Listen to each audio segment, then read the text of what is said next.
Would you like to impress your friends with some shocking facts about history's most obvious false prophet? በታሪክ ውስጥ በጣም ግልጽ የሆነውን ሐሰተኛ ነብይ በተመለከተ አንዳንድ አስደንጋጭ እውነታዎችን ለጓደኞቻችሁ በማሳየት ማስደመም ትፈልጋላችሁ? ከሆነ ለእናንተ ዝርዝር ያለ ነገር አለኝ። ስለ መሐመድ የተለያዩ አይነት እውነታዎች አሉ።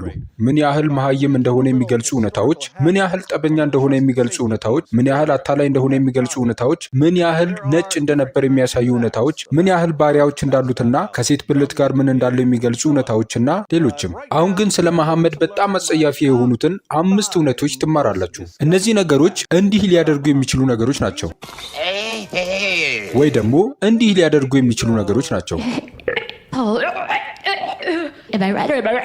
ወይ ደግሞ እንዲህ ሊያደርጓችሁ የሚችሉ ነገሮች ናቸው።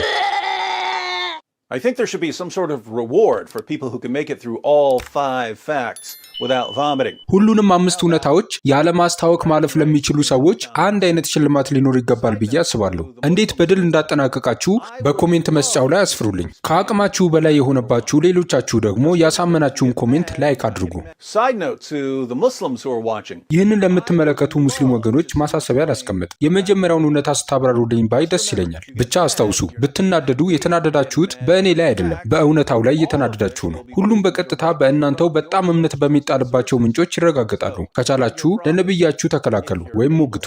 አሁን እንድታስቡባቸው ከማቀርብላችሁ 5 የሚያቅለሸልሹ እውነታዎች ውስጥ 4ቱ በሁሉም ማለት ይቻላል በተለይም በሙስሊሞች ዘንድ አይታወቁም። ቀስ በቀስ የጋራ እውቀት እየሆነ የመጣው አንዱ ብቻ ነው። ይህ ማለት እነዚህን እውነታዎች ለሙስሊም ጓደኞቻችሁ የምታካፍሏቸው ከሆነ ከእነዚህ እውነታዎች ውስጥ 4ቱ ሙሉ በሙሉ አዲስ መረጃ ይሆኑባቸዋል ማለት ነው። ይህ ሙሉ ቪዲዮ ስለ መሐመድ እንግዳ እውነታዎች የሚያሳይ እንዲሆን ወድ ነበር። ነገር ግን በመሐመድ የቆሻሻ ክምር ላይ ብርሃን ማብራት የፈለግኩትን ያህል አንድ የታወቀ እውነት ከዝርዝሩ ውስጥ መተው አልቻልኩም። ስለዚህ ብዙ ሙስሊሞችና ሙስሊም ያልሆኑ ሰዎች ባለፉት 10 ዓመታት ውስጥ የሰሙትን አንድ እውነታ በመዘርዘር ጀምር። አምላካችንና መድኃኒታችን በሆነው በኢየሱስ ክርስቶስ የመስቀል ላይ ሥራ በማመን ከእግዚአብሔር ጋር የታረቃችሁና ከዘላለም የገሃነም ፍርድ ወደ ዘላለም ሕይወት ያመለጣችሁ ቅዱሳን የእውነት ያሳርፋል ቻናል ተከታታዮች፣ በመሐመድ የጮሌነት ድርሰት ታለው ወደ ገሃነም እየተጓዙ ያሉ ሙስሊም ጎረቤቶቻችሁን ማስመለጥ አትፈልጉም? የምትፈልጉ ከሆነ ይህ ቪዲዮ እንዲደርሳቸው ላይክ አድርጉ፣ እንዲሁም በግል ወይም ግሩፕ ላይ ሼር አድርጉላቸው። ለቻናሉ አዲስ ከሆናችሁ ደግሞ ሰብስክራይብ አድርጋችሁ በምለቅበት ሰዓት የማሳወቂያ መልእክት እንዲደርሳችሁ የደወል ምልክቱን ኦል የሚለው ላይ አድርጉት።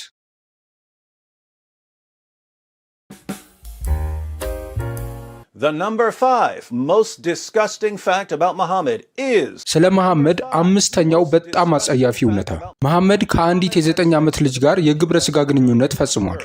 We've been through the passages on Muhammad's relationship with Aisha 100 times, but just in case someone መሐመድ ከአይሻ ጋር ስላለው ግንኙነት ከ100 ጊዜ ያላነሰ ተናግረናል። ነገር ግን በቅርቡ የተቀላቀለ አንድ ሰው እዚህ ውስጥ ካለ አንዱን እናንብብ። ሳሂህ አልቡኻሪ 5133 አይሻ እንደዘገበችው ነብዩ የጋብቻ ውልን የተዋዋለው በ6 ዓመቷ ሲሆን ትዳሩን የፈጸመው በ9 ዓመቷ ነው። ከዚያም እስከ ዕለተ ሞቱ ድረስ አብራው ለ9 ዓመታት ቆየች።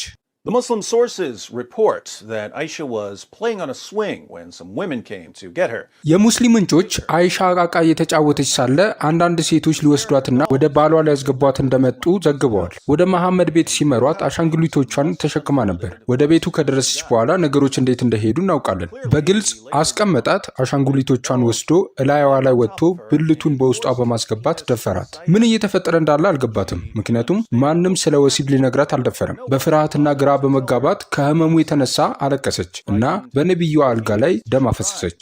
እሷ ለአዲሱ ባለቤቷ አክብሮት በማሳየት ዝም ለማለት ሞክራ ነበር። እሱ ግን በምላሹ ህይወቷን አደጋ ላይ ጥሎ ነበር። መሐመድ ዕድሜው ከ50 ዓመት በላይ ነበር። ብልቱን በግድ የ9 ዓመቷ ህፃን ሙሽሪት ውስጥ አስገባ።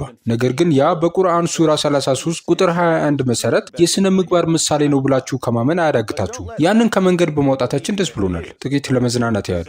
The number 4 most disgusting fact about Muhammad ስለ መሐመድ 4ኛው በጣም አጸያፊ እውነታ፣ መሐመድ ተከታዮቹ አንዳቸው የሌላቸውን ጣቶች እንዲጠቡ አበረታቷል። Islam is the only religion I'm aware of that promotes finger sucking. ጣት ማጥባትን የሚያበረታታ እኔ የማውቀው ብቸኛ ሃይማኖት እስልምና ነው። ሳሂህ አልቡኻሪ 5456 ኢብን አባስ እንደተረከው ነቢዩ እንዲህ ብለዋል፣ በምትበሉ ጊዜ እጆቻችሁን እስክትልሱ ድረስ ወይም በሌላ ሰው እስኪላስ ድረስ እጃችሁን አታብሱ ወይም አትታጠቡት። ሳሂህ ሙስሊም 5294 በኢብኑ አባስ እንደተነገረው የአላህ መልእክተኛ እንዲህ አሉ፣ ከእናንተ አንዱ ምግብ ሲበላ እስኪልሰው ወይም እስኪያስልሰው ድረስ እጁን አያብሰው።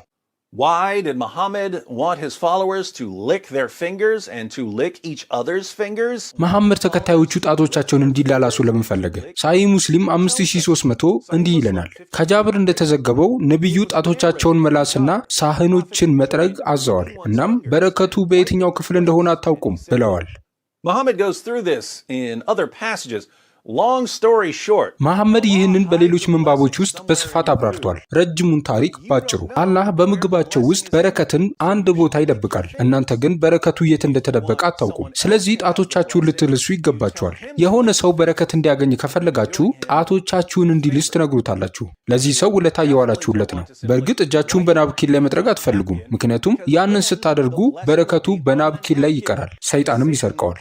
አሁን ጀርሞች እንዴት እንደሚተላለፉና ለምን የሌሎች ሰዎችን ጣቶች መላስ ወይም መጥባት መጥፎ ሐሳብ እንደሆነ ብዙ ካላወቃችሁ አይጭነቃችሁ። በእውነታ ቁጥር 2 እና ቁጥር 1 ላይ ስንደርስ ለምን መቼም ቢሆን የሌላውን ሰው ጣት መላስ እንደሌለባችሁ በትክክል እንደምትረዱ ቃል እገባላችኋለሁ። But before that, we have the number 3 most disgusting fact about Muhammad. ከዛ በፊት ግን ስለ መሐመድ እጅግ በጣም አጸያፊ ቁጥር 3 እውነታ አለን። መሐመድ ከትናንሽ ልጆች ጋር ይላላሳል።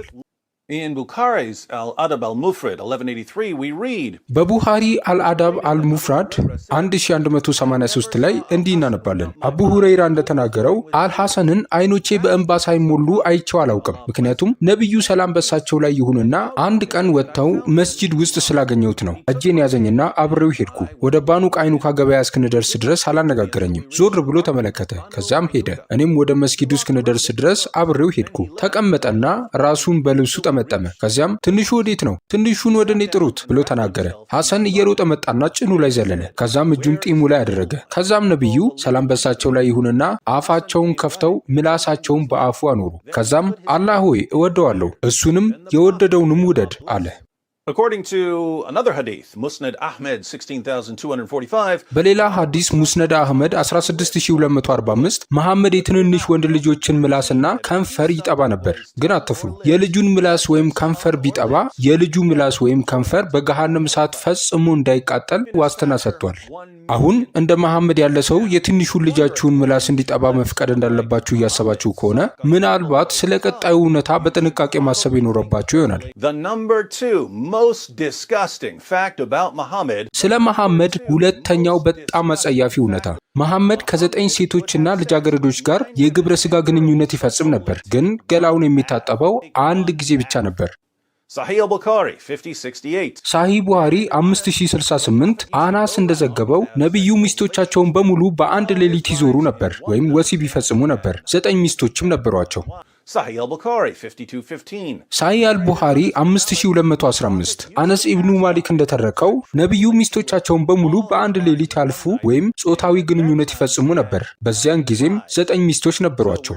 ስለዚህ ከ9 ሴቶችና ልጃገረዶች ጋር ስላለው ጾታዊ ግንኙነት ግልጽ ነው። ነገር ግን የዚህን ሐዲስ ምዕራፍ ርዕስ ተመልከቱ። ከሚስቶቹ ሁሉ ጋር የግብረ ሥጋ ግንኙነት የፈጸመና ከዚያም አንድ ጊዜ ብቻ ገላውን የሚታጠብ ሰው The Prophet Muhammad, history's greatest man, የታሪክ ታላቅ ሰው የሆነው ነቢዩ መሐመድ በአንድ ሌሊት ከ9 ሴቶችና ልጃገረዶች ጋር ወሲብ ይፈጽም ነበር። በሞቃት ወራት በአማካይ ከፍተኛ የሙቀት መጠን 109 ዲግሪ ሴንቲግሬድ ባላት የአረብ ከተማ መዲና ውስጥ። ነገር ግን በአንድ ጊዜ ብቻ የገላ እጥበት ነው።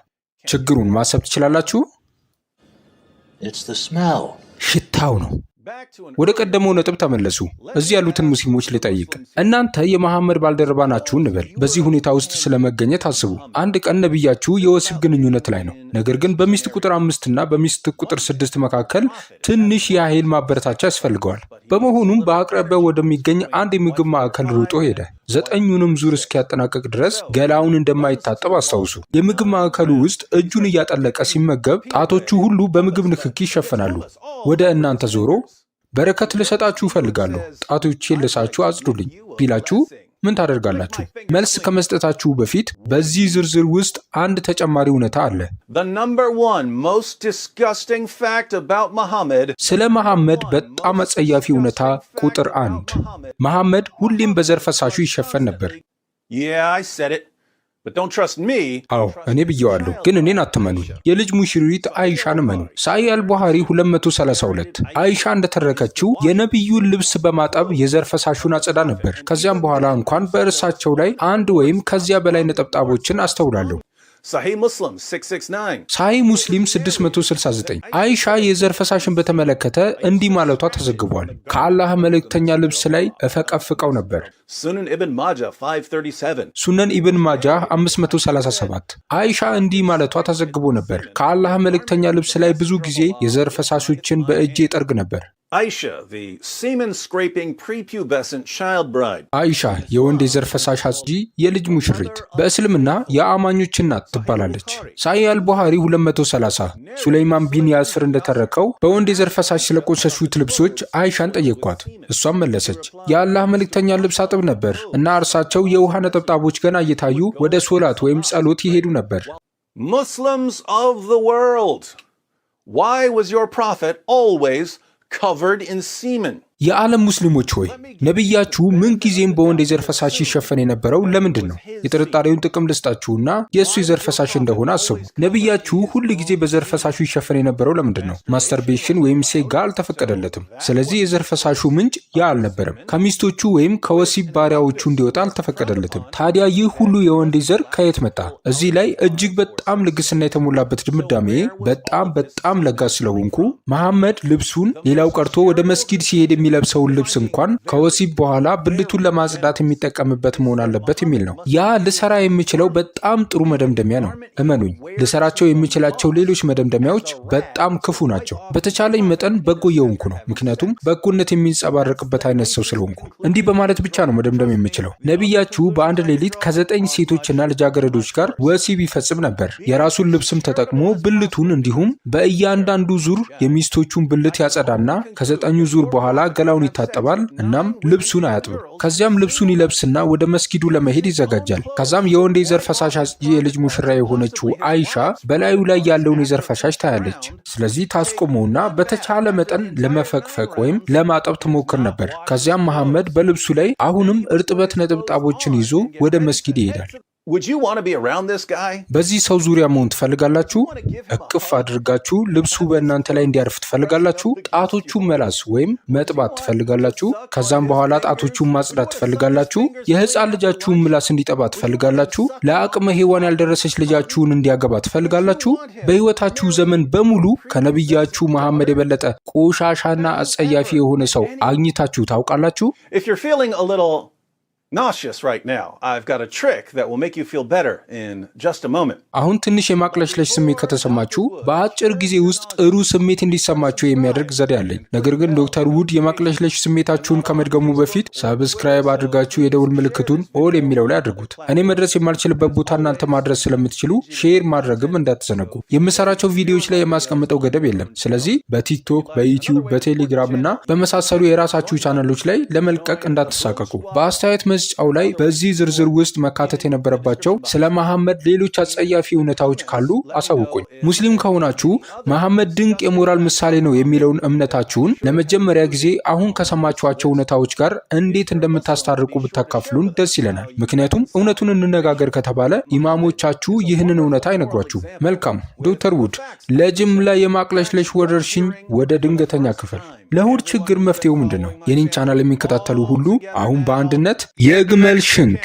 መሐመድ ለሆድ ህመም የፈለሰፈው ተአምራዊ ምትሃታዊ መድኃኒት የግመል ሽንት ነበር። እውነት ነው። መሐመድ ለተከታዮቹ ሽንቱን ከጠጡ ዳግመኛ ሆዳቸውን እንደማያማቸው ተናግሯል። ምናልባት ይህንን ወደ ምርጥ 10 ዝርዝር መለወጥ አለብኝ። ከዚህ ቻናል በተጨማሪ ሁሉም አብያተ ክርስቲያናት ጋር ሊደርስ የሚገባ አንድ ድረገጽ አለ። በዚህ ድረገጽ ላይ ቤተ ክርስቲያንን ለወንጌል ስራ የሚጠቅሙና ሙስሊሞች ለሚጠይቋቸው ብዙ ጥያቄዎች መልስ ለመስጠት የሚያግዙ በርካታ ጽሁፎች በተለያዩ ቋንቋዎች ይገኛሉ። እውነት ለሁሉ .net ብላችሁ ጽፋችሁ ስትፈልጉ ማግኘት ትችላላችሁ። በስልክ የምትጠቀሙ ድረገጹ ውስጥ ከገባችሁ በኋላ ይህንን ምልክት ንኩት። ከዛ የተለያዩ አማራጮች ስለሚመጡላችሁ የምትፈልጉትን ገብታችሁ አንብቡ። በተጨማሪም ትሩዝ ፎር ኦል የሚል የዩቲዩብ ቻናል አላቸው። በቻናሉም ላይ በተለያዩ ርዕሶች ቀጥታ ከሙስሊሞች ጋር የተደረጉ እየተዝናናችሁ የምትማሩባቸው ውይይቶች አሉ። ስለዚህ እሱንም ሳትዘናጉ አሁኑኑ ሄዳችሁ ሰብስክራይብ እያደረጋችሁ ተደራሽነቱን እንድታሳድጉ ይሁን። ከአገልግሎታችን ጎን ለመሆን ፈቃደኛ ስለሆናችሁ እናመሰግናለን።